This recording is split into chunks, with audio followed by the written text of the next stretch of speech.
dear Mrs. Rajavi and the Women's Committee, dear participants here in the room and also in Ashra 3, I stand before you today to honor the courageous women of Iran, but also all those like you who champion their fight for freedom and justice.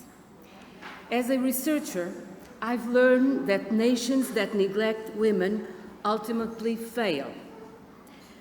Societies that suppress women are breeding grounds for violence and instability.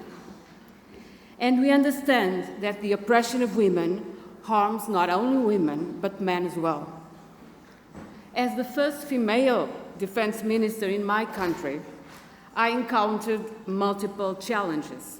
Yet, I also witnessed the transformative power of women's full and active participation in leadership.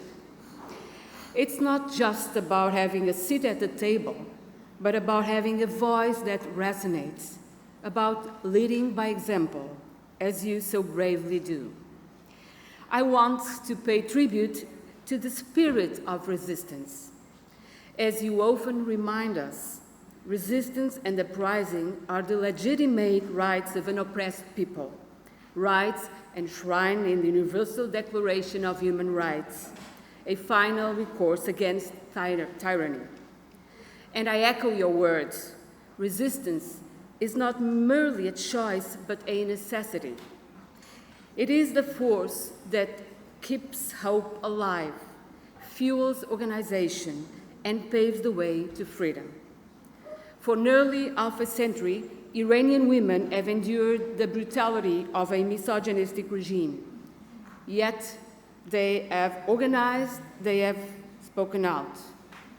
From the streets of Tehran to cities and towns across Iran, they have shown the world the true meaning of courage, of unwavering commitment to values, of consequential action. This is not merely a fight for the right to choose their attire or even to exist as full-fledged citizens. It is a profound struggle for fundamental change in Iran. That's why we must commend the NCRI's 12-point plan for women's rights and freedoms in the free Iran of tomorrow, a plan that places equality at the forefront of the political agenda. The fight of Iranian women is indeed our fight.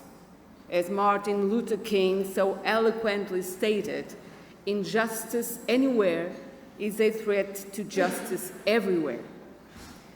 Their resilience inspires us, empower us to combat the erosion of democracy, both within our own borders and beyond. Their struggle serves as a stark reminder that hard-won rights must never be taken for granted.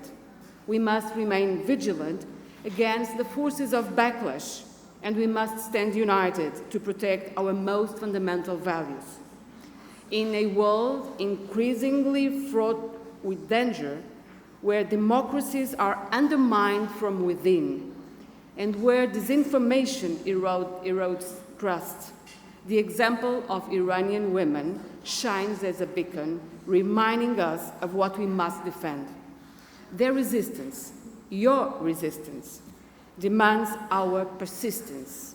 We must act in the streets, in our homes, in parliaments, in schools, in governments, in civil society, to amplify their voices, to show their faces, to raise their flags. It is politics, and it is culture.